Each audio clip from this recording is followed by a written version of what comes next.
So I don't know if you guys know this, but I love Chinese junk. I really do, and um, I enjoy talking about Chinese junk. And I um, I really I like irritating the fanboys sometimes. Okay, um, I realize that I don't have a professional YouTube channel over here, and they don't send me radios for free to review, and I don't teach people to become hams, and I don't tell you how you should build your antennas and this and that for the most part. So, but anyway, I still get a lot of people that watch my videos, and a lot of them make comments and stuff like that. And most of the time, somebody makes a comment and they basically form an opinion based on emotions rather than facts, and they don't have any facts. But we know nowadays that there's really nothing being manufactured in Japan. Probably not even sushi. They'll probably make that in China too. So there's no real reason to be like, oh, I need this radio or I need that radio, or well, this radio is made in Japan or whatever.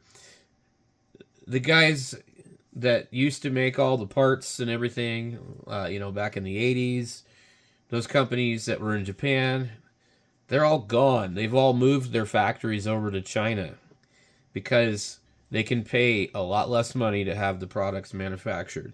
I'm not coming up with anything that's like new here. I'm just discussing it. So basically, it's literally impossible to build a Japanese radio made up of only Japanese parts. You are not going to be able to get any kind of surface mount parts or anything like that for building radios. ICOM does not have the time and the facility to sit here and manufacture capacitors, surface mount chips, surface mount diodes, surface mount resistors. They don't have the time to do that. It's not worth it to them. So they just pick a supplier that has a reputation that they like, and they order in bulk. The 7610, one of the reasons the 7610 had so many problems with the display was because they ordered a batch of displays from a manufacturer that was actually going out of business, and they weren't able to pay their employees, and they had people that were working for the company that were not getting paid. If you look it up, it's out there on the internet. Anyway, so these disgruntled employees were putting together these displays, and they were probably just doing work for nothing, hoping they would eventually get paid by this company that was going out of business. So they did a really bad job on these displays. And so then what would happen is your display would go out on your new 7610, and you'd ship it off to ICOM after they gave you a hard time about it. And then they started to realize that there was a lot of problems, so they were less of a dick to people when they called in and said, because it was starting to happen so many times that they're just like, okay, these people aren't lying. Well, then they were installing the same display back into the radio, and so some of these guys 2, 3, 4 times had put a display in the radio. So after that company went out of business or whatever, then ICOM had to find somebody else to make their display for them. So now those ones are probably the ones that are fine, but so everybody's affected by Chinese parts. Okay, everybody's affected by how the company runs, and and this kind of stuff. So there's you're gonna get bad stuff.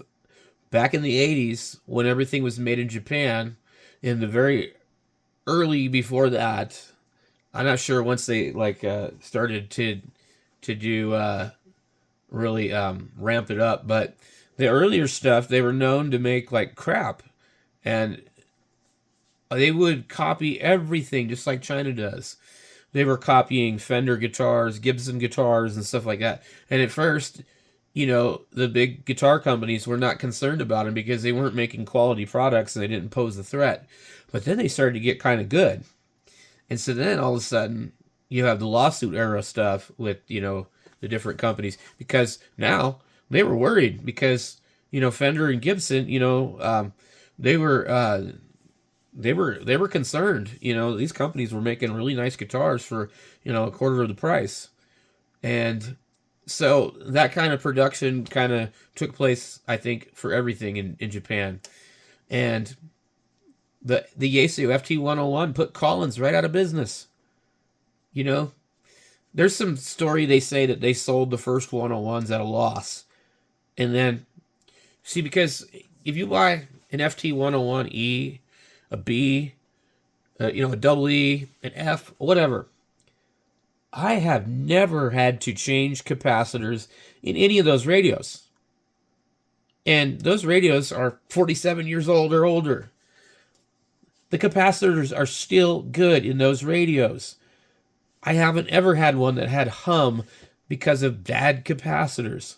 But then you get into the 80s, and there's certain radios, specifically like Kenwoods and certain like 101ZDs and 901s and 102s, and now you start to have problems with the capacitors because they used cheaper quality. They established themselves on the market with the 101, and they made it really good.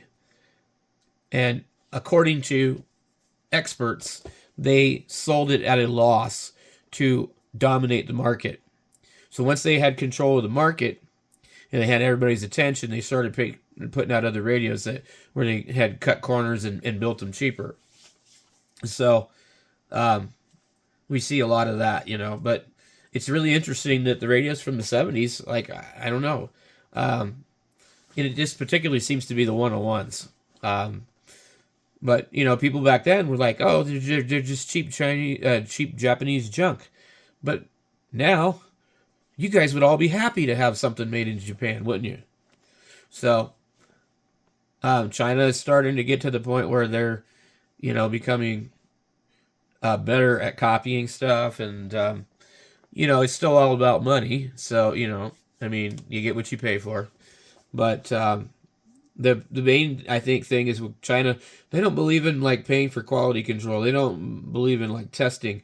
Like, they'll release these radios, like this one here, and send it to all these people to test, and, they'll let us be the guinea pigs. So that was why I ordered one late. But it's just interesting, people just, I think it's especially the older hams, they're just really, really stubborn and set in their ways and their opinions, and it's all based mostly on emotion. And, we've like 5% experience and 95% emotion, It's like talking to some guy that his dad had a Chevy truck and his uncle had a Chevy truck, and these are the only trucks, and this one's crap, and blah blah blah, and screw imports and this and that. It's that kind of mentality. We don't need that. We don't need it's one of the what do they call it, the 7 deadly sins: pride, pride. They're prideful about these different brands that don't care about them, So anyway, these guys, they just go nuts, and you can't change them. They're not going to change, I mean, you can't argue with them. You cannot sit here and have a conversation with them because their ears are closed. They're like, they get their ears in their the fingers in their ears. And they're like, I don't hear you, So, but anyway, every time they leave some stupid comment on one of my videos, they're just feeding the algorithm, and they're bringing the video to attention. So they got this video sitting in the background playing, right? And they're trying to write their comment. I don't know, maybe they're on their phone, maybe they're on their computer, but they're trying to like write the comment while the video is playing, and ads are popping up, and so like YouTube thinks that they're like, just enjoying the video, and it adds to the algorithm. So, they're really upset about whatever I'm saying, but they're sitting there, trying to respond to it. And so when you leave a negative comment or respond to a video, you are promoting that video that you do not like. I'm just giving you a heads up. So I'm more than happy for a bunch of people who don't like me or my videos to watch my videos and leave nasty comments because I just come in and delete them, you know? So, you know, it is what it is, right? So, anyway, I love buying cheap junk on Amazon. You can leave all the comments in the world you want and tell me how everything else is so much better. And if you can really convince yourself that after you've spent, $4,000 on your brand new whatever radio it is, and that makes you feel better, then, go for it. But I'm enjoying what I'm doing. I've got lots of radios, and I've got most of them for cheap. Most of them, if they break, I can fix them. You guys with your, kilo buck, radios, you can't fix them. What are you going to do? You're going to have to send it off to whoever. And then, oh, sorry, we don't have that board anymore. We can't fix it. And then you're stuck, So there's your Chinese junk. And, it probably was Chinese junk parts inside of the radio that failed. But, that's not the point. So you buy a radio that says it's made in Japan, and some of the parts are all Chinese. And most of the sub-assemblies have probably been assembled and, put together in China.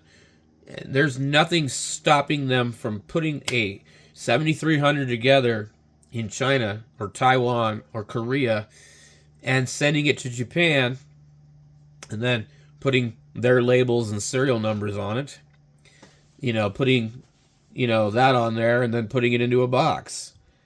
I don't know, in the United States, for a car to be labeled as made in America, a certain amount of the vehicle has to be made in America.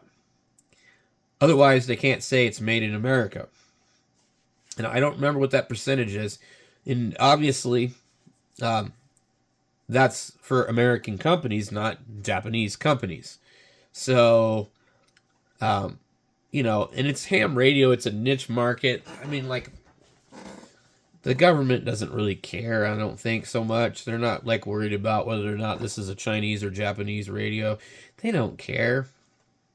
But, if you knew where your radio was made and how it was made, you probably wouldn't be buying these radios. You probably wouldn't be talking so loudly. So I'll leave you all with that.